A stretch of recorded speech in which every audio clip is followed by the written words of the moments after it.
Para quem não me conhece, meu nome é Tarek. Vamos continuar nossa série Os Atributos de Deus. Antes, vamos fazer uma oração. Senhor nosso Deus, obrigado pela sua misericórdia se renovar em nossa vida. Obrigado por mais um dia podermos contemplar a tua criação. Obrigado, Senhor, por tudo que tem feito por nós, por nos trazer até aqui, em tua casa, para conhecermos e aprendermos cada vez mais do seu ser, da sua pessoa, a fim de que possamos ter um relacionamento melhor, sincero e verdadeiro com o Senhor. Peço que o Senhor me ajude, Senhor. Me ajude em minhas dificuldades, me ajude em minha pequenez a transmitir uma verdade tão grande como essa que irei ensinar. Senhor Deus, peço que o Senhor esteja conosco e continue conosco durante todo este dia. Em nome de Cristo Jesus, te louvamos e te agradecemos. Amém. Então vamos lá então. Então vamos ver o segundo atributo incomunicável a ser estudado hoje. Incomunicável porque é um atributo ou um caráter que compete só à pessoa de Deus. Então isso homem não tem, nenhuma criação tem. Por isso que é incomunicável, né? E hoje a gente vai ver o atributo chamado a aceidade de Deus. O que é aceidade? Uma pergunta a vocês. Alguém saberia, arriscaria, chutaria o que é aceidade?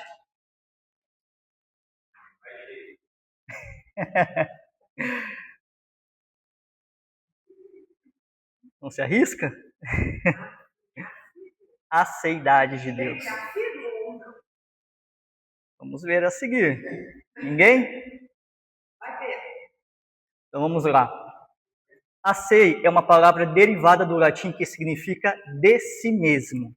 Portanto, este atributo também é definido como a autoexistência de Deus e a autossuficiência de Deus. O prefixo auto tem origem grega autos e significa si mesmo, por si próprio ou independência. Ele indica que a ação do verbo ou o sentido do substantivo é praticado pelo próprio sujeito ou direcionado a ele mesmo. Um exemplo bem básico, todos conhecem, carro automático. Significa que o carro ele não depende da ação do homem para poder trocar a marcha, ele faz isso de forma automática. Por si só, ele identifica o momento de trocar a marcha e faz a troca da marcha. Então, autoexistência e autossuficiência exatamente é isso que significa. Que Deus ele não depende de ninguém para existir, ele não depende de ninguém para se manter, ele é autossuficiente. O Senhor não só está vivo, mas tem vida em si mesmo.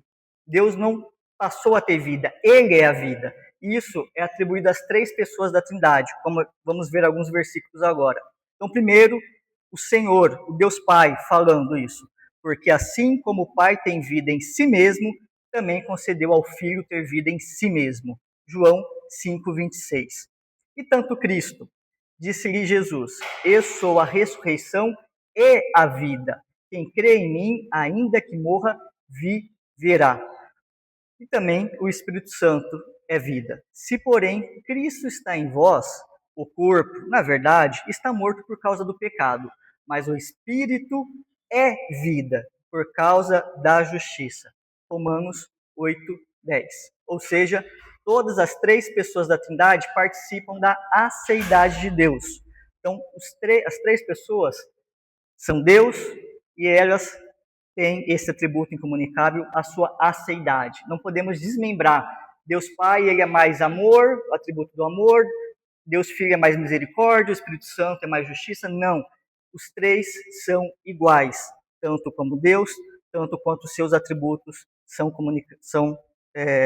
distribuídos entre os três de formas iguais.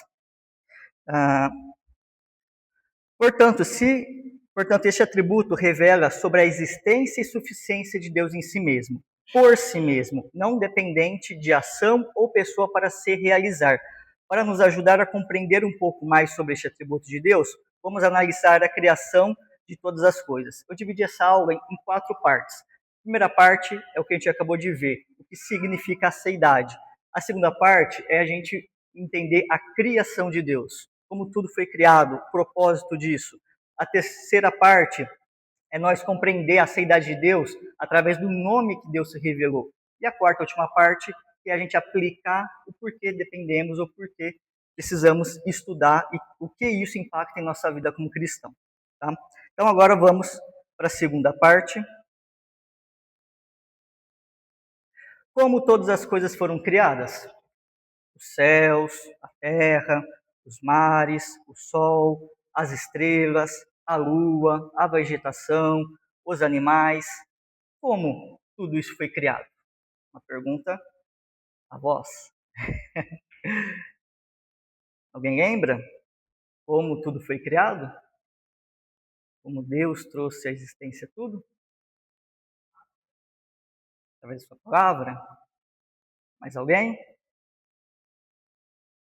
Vamos lá então.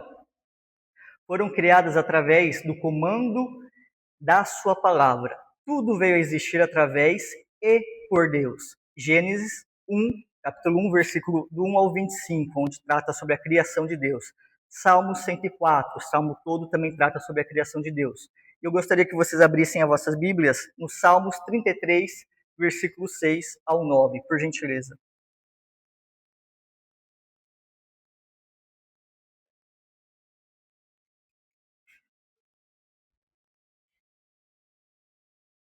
Salmos 33, 6.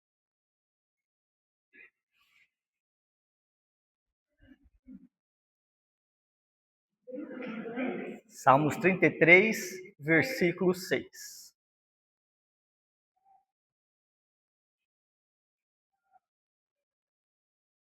Amém? Encontraram? Então vamos ler. Salmos 33, versículo 6. Os céus, por sua palavra, se fizeram, e pelo sopro da sua boca, o exército deles. Ele ajunta em montão as águas do mar, e em reservatório encerra as grandes vagas. Tema ao Senhor toda a terra, temam-no todos os moradores do mundo, pois ele falou e tudo se fez. Ele ordenou e tudo passou a existir. Ou seja, Deus criou todas as coisas através da sua palavra. Deus é a fonte de vida, ele trouxe à existência todas as coisas. Quando inicia em Gênesis 1, capítulo 1, versículo 1, dizendo, no princípio criou Deus, este princípio, ou início, Moisés está se referindo ao início da criação de Deus, e não ao início da existência de Deus. Podemos ver que Deus é a fonte e o executor de toda a criação. Então, quando a gente vê ali em Gênesis 1, e do princípio, isso não significa que Deus começou a partir dali. Deus já estava ali. Ali é o início da sua criação, o início da sua obra. Tá? Então, seguindo, e continuando a leitura do texto, Deus disse, haja, e assim houve. Isso demonstra a vontade de Deus é irresistível. Nenhuma criação se opõe à vontade de Deus. Ele é soberano sobre ela. Versículos que embasam isso, Jeremias 27. Persuadiste-me, ó Senhor, e persuadido fiquei, mais forte foste do que eu e prevaleceste. E também Romanos 9, 19. Tu, porém, me dirás, de que se queixa ele ainda? Pois quem jamais resistiu à sua vontade? Ou seja, ninguém consegue resistir à vontade de Deus. Quando Deus dá um decreto, determina, toda a criação se submete a essa vontade dele. A gente pode ter um exemplo lá em Êxodo, quando Moisés vai diante do faraó e Deus fala, eu irei endurecer o coração do faraó. Mesmo o faraó vendo todas as pragas, tudo que estava acontecendo, Deus endureceu o seu coração para que ele não aceitasse a libertação do seu povo. Deus tem o domínio sobre todas as coisas. Tá? E como o homem foi criado? Alguém se arrisca? Calma, um de cada vez, pessoal. Não? Então tá. O homem, para ser criado, Deus utilizou do pó da terra e soprou fôlego de vida nas suas narinas. E assim o homem se tornou alma vivente. Gênesis 2, 7. Que gracinha que a Ia fez para mim. Bom, tentamos, né? Vamos lá. Portanto, para que tudo fosse criado, foi necessário que houvesse um Criador, uma fonte, um princípio. Alguém que traria a vida ou a existência algo ou alguém. Quando algo é criado, as digitais, as referências, a personalidade do Criador são impressas em sua criação. Isso a gente pode ver em Romanos 1:20. Peço que vocês possam abrir, por gentileza. Carta a Romanos, capítulo 1, versículo 20.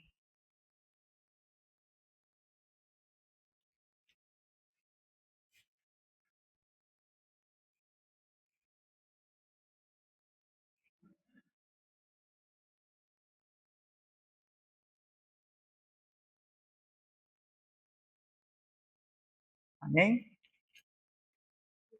Romanos 1:20.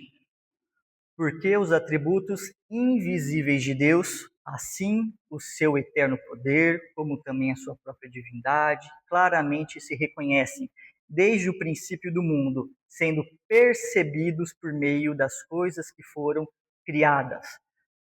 Tudo que é criado aponta para seu Criador. A natureza, o homem, tudo aponta para um Criador. Continuando o versículo, Paulo vai falar que as pessoas são indesculpáveis diante de Deus, porque há evidências de Deus. Os céus, a terra, a natureza, tudo isso evidencia o poder, a fonte de vida que é Deus.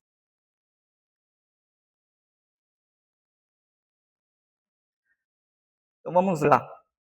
Então a gente entendeu que todas as coisas foram criadas por Deus. Deus é a fonte da criação de tudo. Do homem, da natureza, de tudo que há. Agora, para que o homem continue existindo, o homem ele é dependente de dois fatores, eu classifiquei. Fatores fisiológicos e fatores psicológicos sociais. Tá? Quais são esses fatores fisiológicos?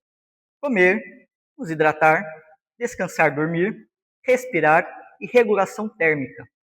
Então, eu coloquei até cada versículo desses que eu pontuei aqui, ele revela essa verdade da dependência do homem no comer, no hidratar, no descansar, dormir, no respirar e na regulação térmica. Mas eu gostaria que abríssemos apenas um deles para a gente poder ver, que é Gênesis 1:29. Então, por gentileza, reparem os dedos. Hoje vamos abrir bastante a Bíblia, pessoal.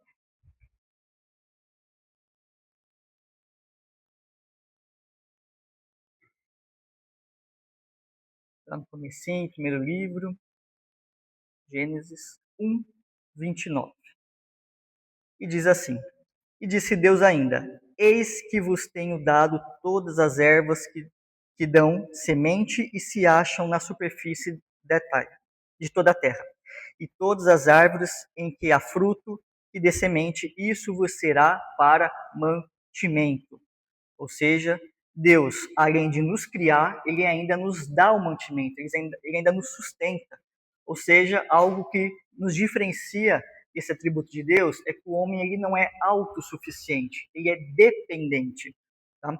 Aqui, por exemplo, regulação térmica, algo muito interessante, isso que a própria ciência comprova isso.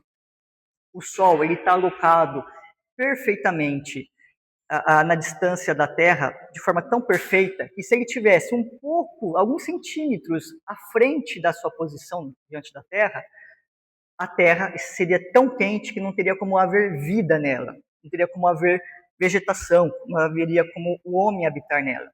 Da mesma sorte, se o Sol estivesse alguns centímetros para trás, distante da Terra, a Terra seria muito gelada. E da mesma forma não haveria vida, mantimento sobre a Terra. E quem que criou tudo isso? O acaso? Explosão? Quem colocou o Sol ali? Quem posicionou milimetricamente o Sol diante da Terra, a ponto de que nem mais nem menos prejudique toda a sua criação? Fatores psicológicos e sociais. Se relacionar com outras pessoas, possuir um propósito, um significado de vida. Nós precisamos disso. Isso nos ajuda a manter.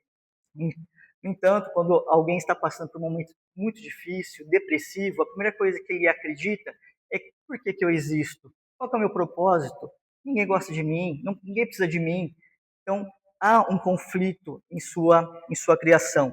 Então, isso por isso que eu classifiquei aqui. Se relacionar com outras pessoas, possuir um propósito, um significado de vida, é necessidade do homem para a sua sobrevivência. E aqui coloquei dois versículos como embasamento. Gênesis 2:18 e Eclesiastes do 9 ao 10. Por gentileza, peço que abram Eclesiastes, capítulo 4, versículo 9, para a gente ver essa verdade nas Escrituras.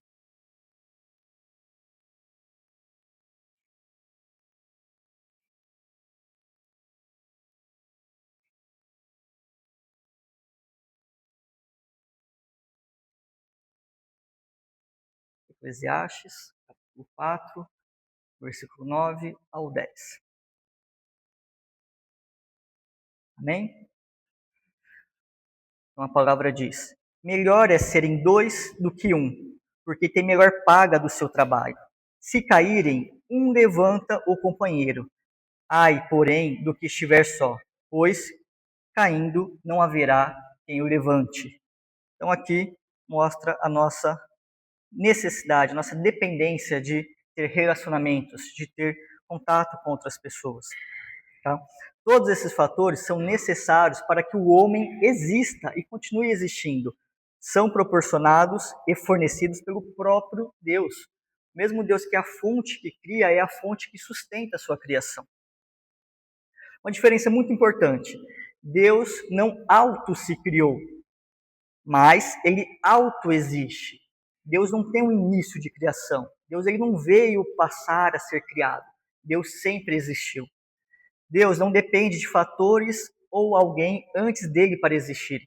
Ele é eterno e sempre existiu e sempre existirá. A diferença de existir e de ser criado é a dependência de algo ou alguém. Deus é o Criador, portanto, tudo e todos vêm dele e depende dele para existir e se manter vivo.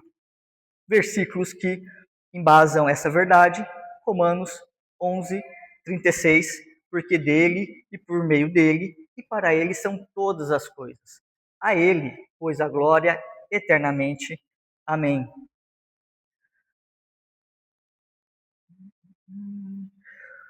Como o mundo vê tudo isso? Então isso é como as escrituras relatam a criação, essa verdade. Mas e o mundo? Como que ele vê todas essas, toda a criação? Então vamos lá. A ciência e a filosofia tentam desvincular Deus como sendo o criador de tudo, colocando o homem ou o acaso como sendo sua fonte de existência, transformando o homem em autossuficiente e sua existência e manutenção nesta terra sem precisar de Deus. Na verdade, é ensinado, inclusive em algumas igrejas, que Deus precisa ou depende do homem. O culto passa a ser centrado no homem. Isso é chamado de antropocentrismo, no seu bem-estar, nas suas vontades, no inflar do seu ego, como sendo Deus um ser dependente da adoração do homem, ou quando não, retiram Deus de seu trono e o substituem por outras criaturas ou pelo próprio homem. Eu já vi mensagens de alguns pregadores, coaches, né, motivacionais, que eles falam assim, vocês também devem ter ouvido, o homem, ele é o ponto fraco de Deus. O homem, ele é a menina dos olhos de Deus. Deus precisa de nós. Deus chora quando nós não atendemos. Alguém já ouviu algo relacionado a isso? Algo dessa forma? Em alguma pregação, algum ensino? Colocando o homem como sendo centro, humanizando Deus a ponto de colocar Deus, inferiorizando Deus à altura do homem, a fim de colocar o homem à altura de Deus. Quem que já fez isso? Podemos ver o exemplo de quem que tentou fazer isso, de fazer o seu trono ao lado do trono de Deus. Satanás. Então temos que tomar muito cuidado com essas alegações. Deus não depende da gente para nada, nem para nossa adoração, nem para sua existência, para o seu bem-estar. Deus, ele é constante, autossuficiente. Ele precisa e depende unicamente dele. Então, a nossa adoração deve ser sincera a Deus, não porque esperando algo, algum favor diante de Deus, mas por gratidão ao que Deus fez por nós. Nos criou e nos mantém. Então, a ciência, a gente sabe, o Big Bang, a evolução, o homem veio do macaco e tudo se vai evoluindo, tudo isso são verdades que não podem se manter por muito tempo. Porém, essas ideias e teorias não se sustentam por muito tempo, pois os céus, a terra, a natureza, a complexidade da vida e perfeita funcionalidade do corpo humano, do universo, dos rios, mares, tudo que vemos e que existe aponta para um Criador, para um ser sustentador, para um ser supremo, poderoso e incompreensível. Na Confissão de Fé de Westminster, diz no capítulo 2, no item 2: Deus tem toda a vida, a glória, a bondade, a bênção em e de si mesmo. Ele é todo suficiente em si e para si, não tendo necessidade de quaisquer criaturas que trouxe à existência, nem derivando qualquer glória delas, mas somente manifestando a sua própria glória, em, por, para e sobre elas. Ele é a única fonte de todos os seres, de quem, por meio de quem e para quem são todas as coisas. Então, toda a criação, mais uma vez, depende de Deus. E Deus não depende de nós. Isso é aceidade. Isso é autossuficiência.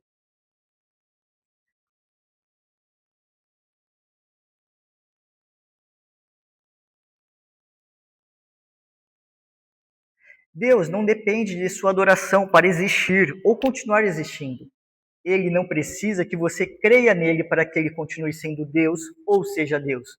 Eu lembro de um desenho que eu assistia quando era pequeno, sobre mitologia grega, sobre Hércules. Nesse desenho mostrava os deuses, nos episódios, eles estavam enfraquecendo, porque o povo deixou de adorá-lo, o povo deixou de buscá-lo. Então os deuses estavam tentando tramar alguma coisa, como vamos conseguir o favor do povo para que eles voltem a nos adorar, para que voltamos a ter força. O Deus das Escrituras, ele não é isso. Ele não depende disso. Se você não crê nele, ele não deixará de ser Deus. Ele não deixará de existir. Se você não cultua, se você não o adora, ele não deixará de ser todo-poderoso. Então, isso é algo muito importante que a gente tem que fixar em nosso coração e tomar cuidado para não confundir, para não humanizar quem é Deus. Por isso que é importante a gente conhecer de fato quem é Deus e os seus atributos. Ele subsiste nele mesmo. Ele se satisfaz nele mesmo. Não precisa que o amamos para se sentir bem. Não precisa que o busquemos para se sentir satisfeito. Pelo contrário, dependemos de sua graça e misericórdia diariamente. Nós dependemos de sua força e sabedoria. Nós dependemos dele para existirmos e sobrevivermos.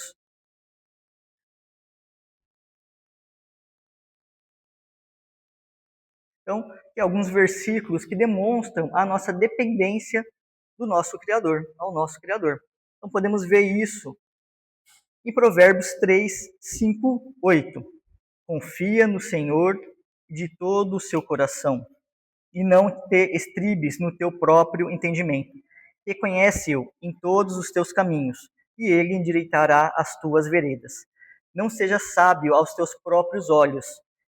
Teme ao Senhor e aparta-te do mal. Será isto saúde para o teu corpo e refrigério para os teus ossos. Filipenses 4,13. Tudo posso naquele que me fortalece. João 15,5. Eu sou a videira, vós os ramos. Quem permanece em mim e eu nele, esse dá muito fruto, porque sem mim nada podeis fazer. Nossa dependência é em Deus. Tiago 4,14. Vós não sabeis o que sucederá amanhã, que é a vossa vida. Sois apenas como neblina que aparece por instante e logo se dissipa. Esse versículo demonstra a nossa brevidade, a brevidade da nossa vida. Deus, ele é eterno, que é o próximo atributo que iremos estudar na próxima aula. Mas Deus, ele é eterno. Ele é o mesmo. Ele não tem começo, ele não tem fim. Nós temos. Nós somos criaturas finitas e criaturas dependentes do seu Criador. E esse Criador é o Deus Altíssimo.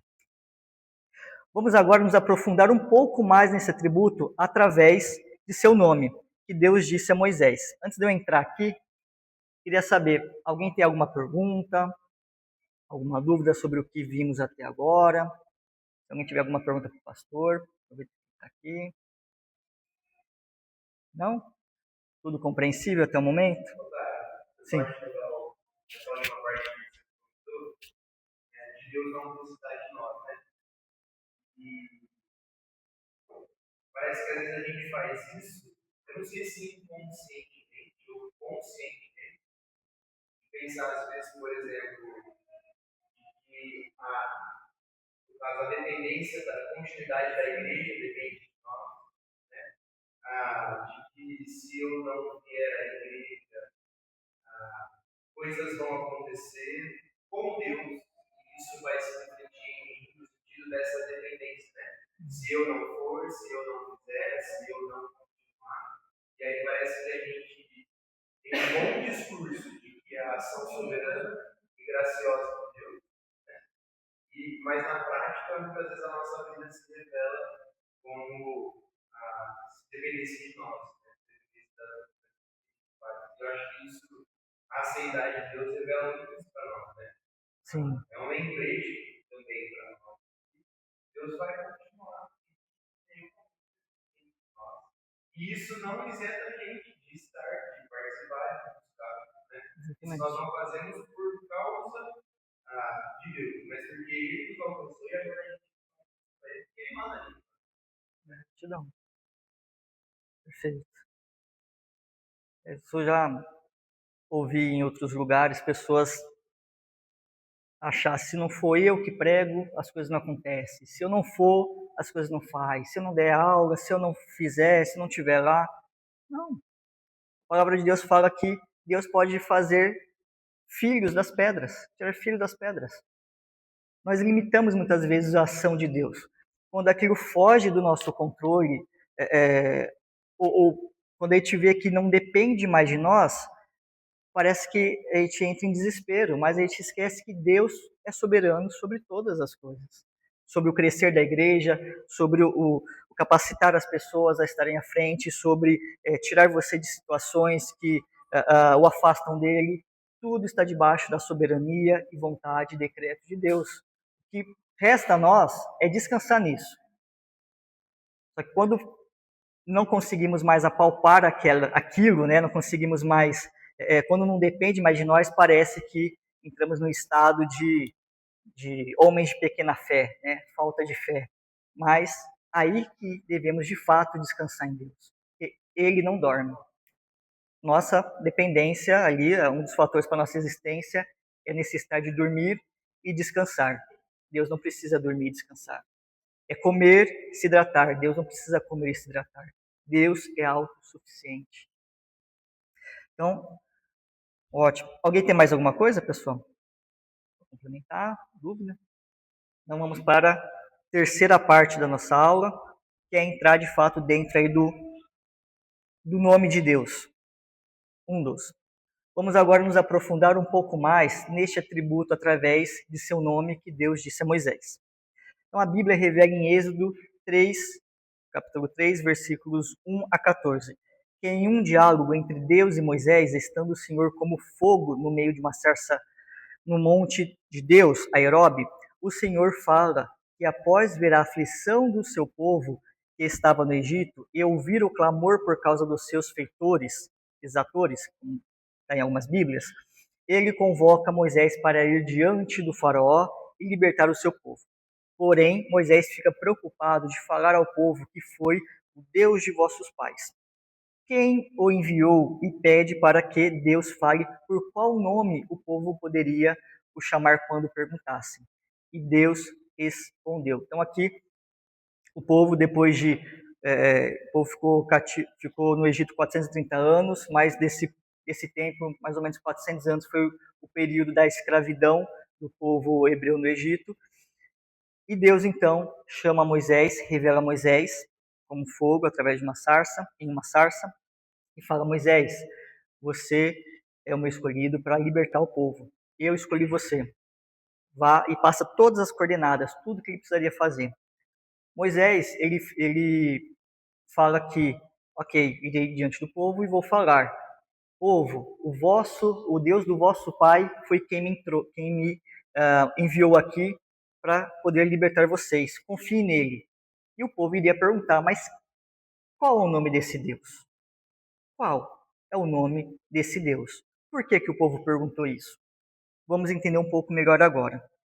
Antes da gente saber a resposta de Deus, vamos entender o porquê disso.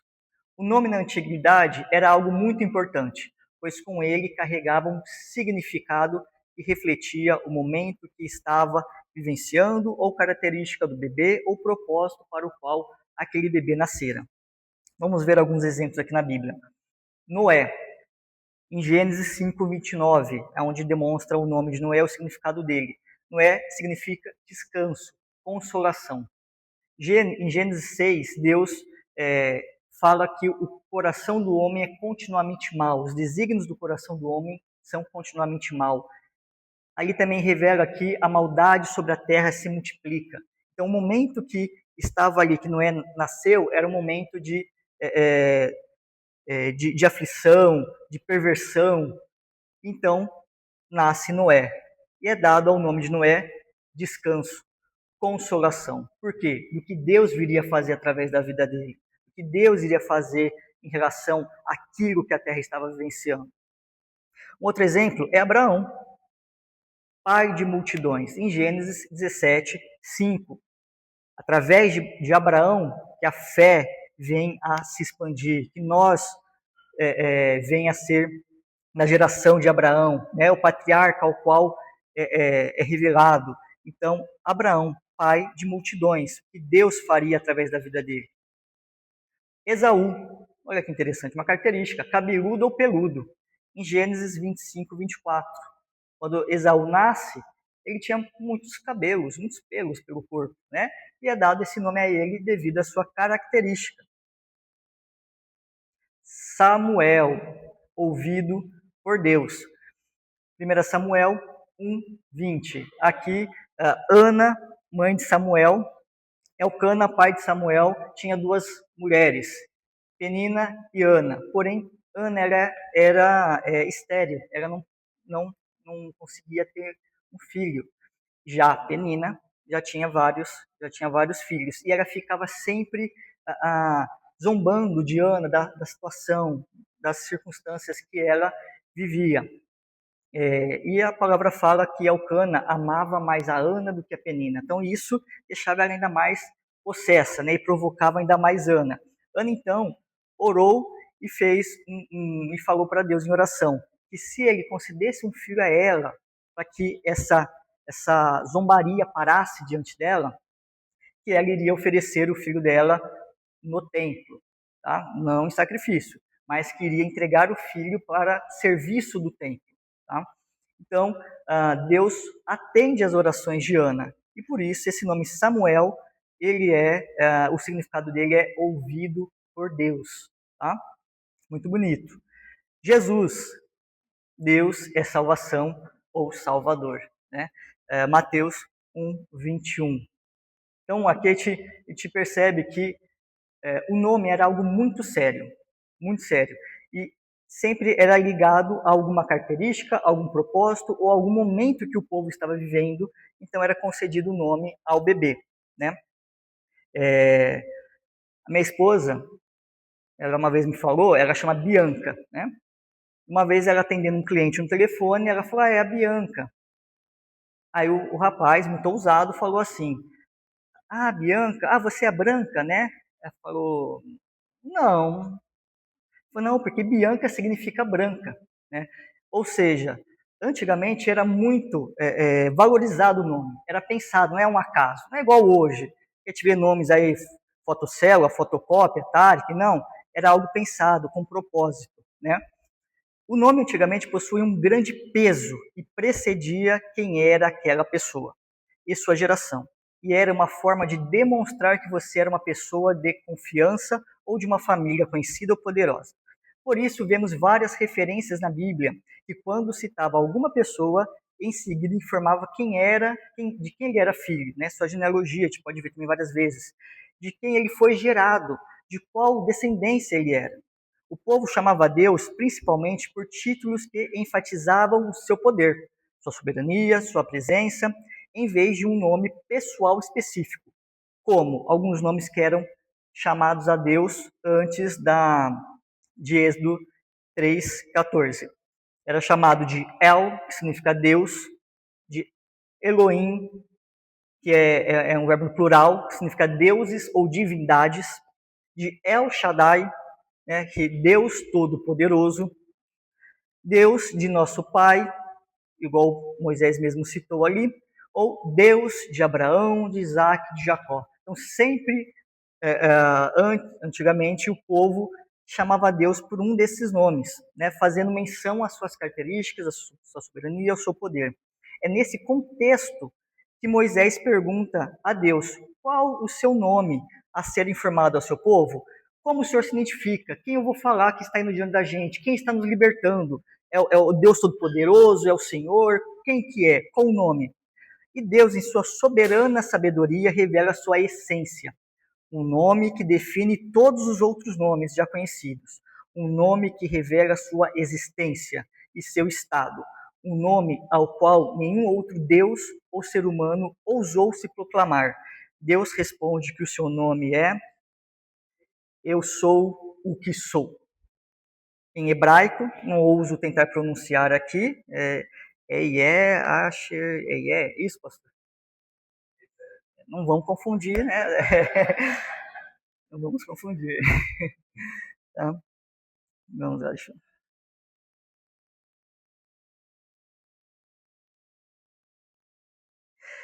Nessas palavras, Deus revela que ninguém o gerou, ninguém o criou, que ele não tem um início, da mesma forma que ele não tem um fim, que ele é autoexistente, autossuficiente, imutável, incompreensível, e ninguém o preenche ou o sustenta. Eu sou o que sou.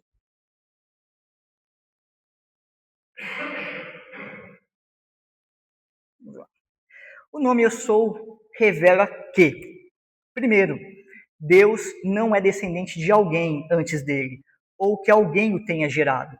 Podemos ver isso em Isaías 44:6. Peço que todos possam abrir, por gentileza.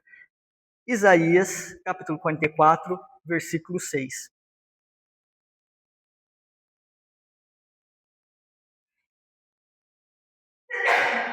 Saúde.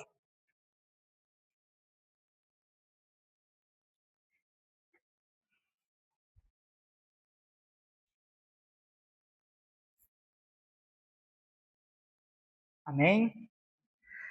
Isaías 44:100. Assim diz o Senhor, Rei de Israel, seu Redentor, o Senhor dos Exércitos: eu sou o primeiro e eu sou o último, e além de mim não há Deus. Ou seja, aqui revela também a eternidade de Deus. Deus não foi gerado, Deus não foi criado, Deus não vem de uma experiência, Deus não vem do acaso, de repente surgiu. Deus sempre existiu. Sempre. Apocalipse 1:8 também revela isso. Eu sou o Alfa e Ômega, diz o Senhor Deus, aquele que é, que era e que há de vir, o Todo-Poderoso. Segundo, esse nome revela que Deus é a fonte da qual todas as criaturas existem e tudo pertence a Ele. Podemos ver em Salmos 50, versículo 10-12. Porque meu é todo animal da selva, e o gado sobre milhares de montanhas. Conheço todas as aves dos montes, e minhas são todas as feras do campo. Se eu tivesse fome, não te diria, pois meu é o mundo e toda a sua plenitude. Isso também revela que quando um ser humano diz eu sou, ele o qualifica com um predicado, muitas vezes com algum relacionamento com outras pessoas, que define seus status ou papel. Como, por exemplo, eu posso dizer, eu sou o marido da Bianca, eu sou o gerente em uma administradora, eu sou o pai da Betina. Agora já, quando Deus declara simplesmente eu sou o que sou, ele está afirmando que, embora tenha relacionamentos, ele não é definido por nenhum relacionamento fora de seu próprio ser, mas existe de si mesmo. Deus é, portanto, o soberano Senhor Yahvé. Base bíblica para isso, Atos 17, 24 a 25. O Deus que fez o mundo e tudo que nele existe, sendo ele Senhor do céu e da terra, não habita em santuários feitos por mãos humanas, nem é servido por mãos humanas, como de alguma coisa precisasse, pois ele mesmo é quem dá a todos a vida, a respiração e todas as coisas. Novamente, eu sou o que sou. Revela que Deus é autossuficiente, é autoexistente. Ele é o que é. Não tem palavras que possam definir a Deus. Eu sou o que sou. Deus mostra que ele é imutável. Este é um outro atributo de Deus, que é a sua imutabilidade, que significa que Deus não muda em suas promessas, alianças ou relacionamentos. Ele é o que é e sempre será o que é. Vamos para as Escrituras, Salmos 102, 27. Tu, porém, és sempre o mesmo, e os teus anos jamais terão fim. Hebreus 13, 8. Jesus Cristo, ontem e hoje, é o mesmo e o será para sempre. Tiago 1,17. Toda boa dádiva e todo dom perfeito são lá do alto, descendo do Pai das luzes, em quem não pode existir variação ou sombra de mudança. Deus não é temperamental igual a gente. Hoje ele acorda irado, vou destruir algumas cidades, hoje estou bem, vou salvar algumas pessoas. Não. Deus é constante em seu caráter, em seus atributos. Deus não muda. Ele é o mesmo desde o princípio e será desde o fim. Esta afirmação traria segurança e confiança ao povo de Deus. Permaneceria com eles por toda a sua trajetória até o cumprir de sua promessa.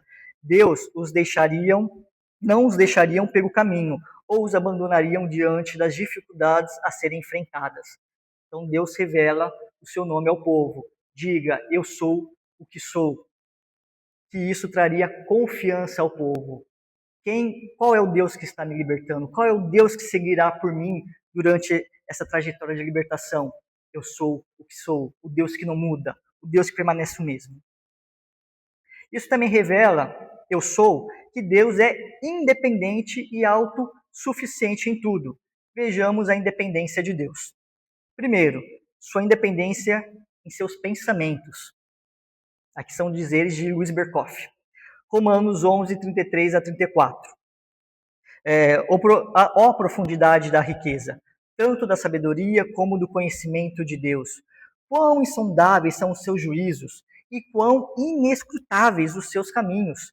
Quem, pois, conheceu a mente do Senhor? Ou quem foi o seu conselheiro?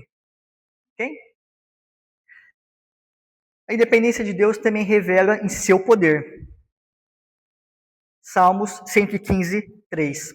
No céu está o nosso Deus, e tudo faz como lhe agrada. Jó 42, 2. Bem sei que tudo podes, e nenhum dos teus planos pode ser impedido. Também revela a independência de Deus na sua vontade. Podemos ver a independência de Deus. Daniel 4,35.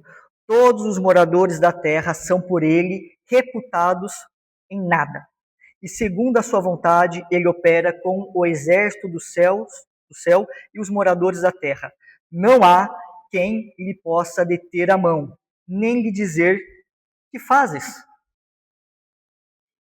Outro versículo, Romanos 9,19. Tu, porém, me dirás: de que se queixa ele ainda?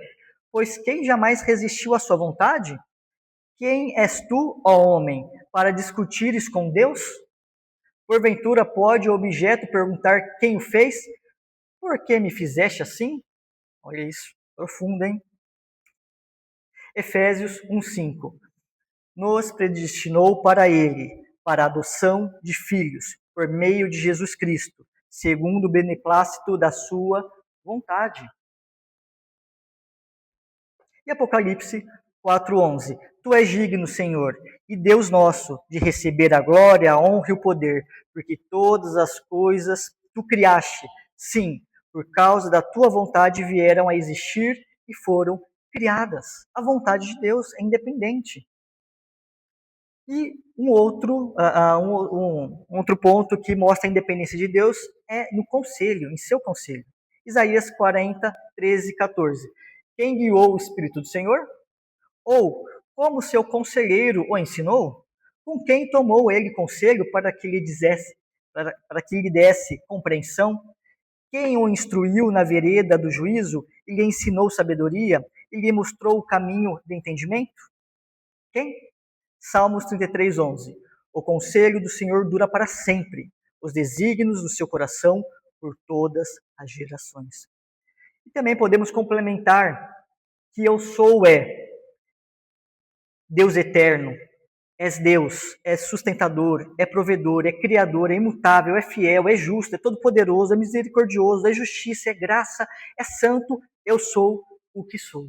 Esse é o nome de Deus. Isso revela nesse nome a grandeza, a profundidade, a imutabilidade desse Deus que o servimos. Nossa mente humana é muito limitada a compreender e conhecer profundamente ao nosso Deus, mas ainda assim ele se revela de forma a nos relacionarmos com ele e a conhecermos o suficiente para o adorá-lo e servi-lo como nosso Senhor. Salmos 33:12. Feliz a nação cujo Deus é o Senhor e o povo que ele escolheu para sua herança. Salmos 145:3. Grande é o Senhor e muito digno de ser louvado. A sua grandeza é insondável. Algumas citações aqui de homens de Deus quanto ao seu atributo, né, que falaram sobre o seu atributo. Aqui um puritano, filósofo, William Ennis.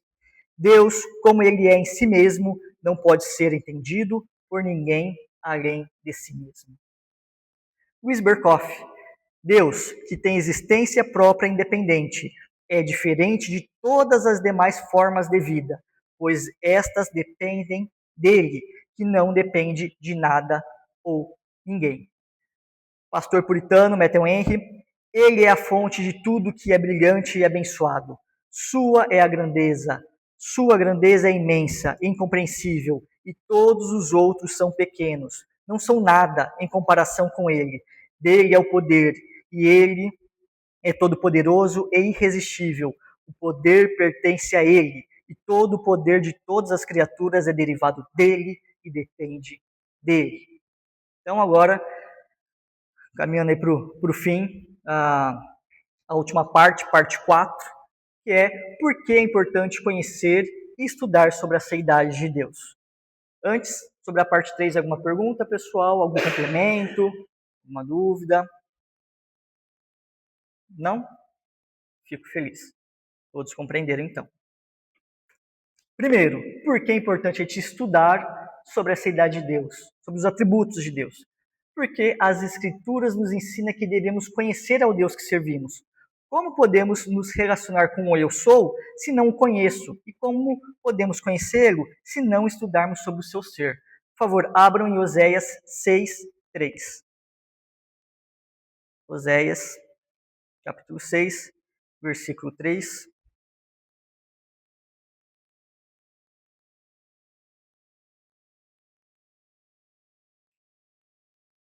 Amém? Diz assim, Oséias, capítulo 6, versículo 3. Conheçamos e prossigamos em conhecer ao Senhor. Como a alva, a sua vinda é certa, e ele descerá sobre nós como a chuva, como chuva serôdia, que rega a terra. Conheçamos e prossigamos em conhecer ao Senhor.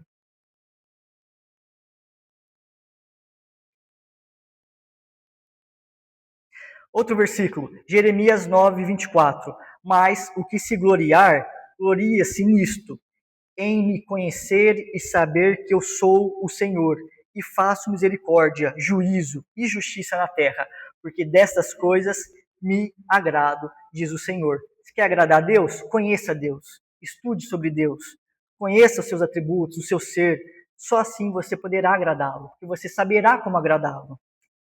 Jeremias 29:13.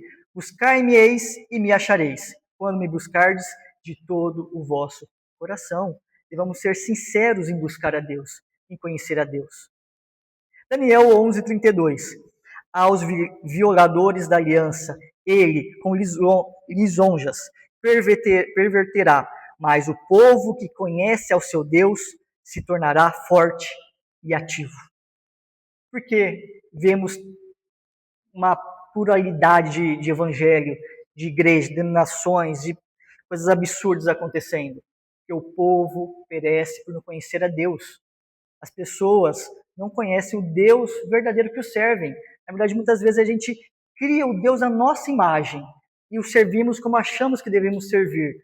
Mas não, Deus tem a forma certa de ser servido, a forma certa de ser adorado, a forma certa de se revelar. E isso tudo está escrito em na sua escritura. Deus revelou a nós através da escritura. Então hoje podemos conhecê-lo estudando seus atributos, suas verdades, seus mandamentos, o ser de Deus. Toda.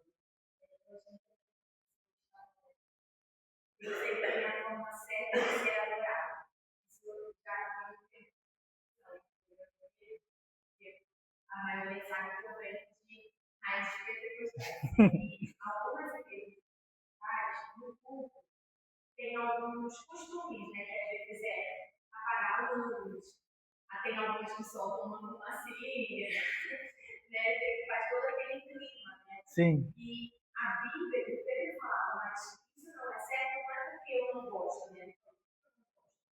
É porque na Bíblia Deus diz o modo que ele quer ser adorado. E ele precisa ser adorado com reverência, com temor. E muitas vezes esses ambientes não transparecem, não trazem isso, essa reverência.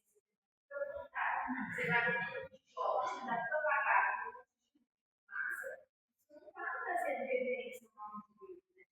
Né? Então, isso para mim, sempre, assim, eu não tenho uma crise, eu falo, mas cada um adora Deus do jeito que quer. Ele não. Não é cada um adora a Deus do jeito que quer. Deus tem um jeito de ser adorado. Tudo que Deus ele é autossuficiente, ele não precisa de nós. E por isso ele institui uma ordem, né? Exatamente. Cada um faz o que quer. Eu acho isso muito interessante. Sempre me pegou bastante. Sim, verdade. Infelizmente, vemos muito dedo do homem nos cultos, né? Eles não querem fazer o que é certo, mas o que dá certo, o que traz vida, o que leva para o batismo, vamos crescer, número de pessoas, vamos aumentar a membresia, vamos fazer circunstâncias que tragam o mundo aqui para dentro. Só que tudo isso, muitas vezes, faz com que a igreja passe a ser o mundo dentro dela. Então, Deus, na sua soberania, na sua onisciência, onipresença, onipotência, em todo o seu ser, Ele sabe disso. Ele sabe que o nosso coração, os desígnios do nosso coração, são continuamente maus. Então, Deus estabeleceu a forma certa de o adorarmos. Só vamos conhecer lendo as Escrituras, vindo na EBD, estudando. Vamos lá. Terceiro, acho que eu pulei aqui, não. Terceiro, faz com que possamos diferenciar o Deus verdadeiro dos deuses falsos, que se apresentam como Senhor e sustentador do mundo, pois apenas o Deus verdadeiro é autoexistente e autossuficiente. Conhecendo este atributo, o reconheceremos.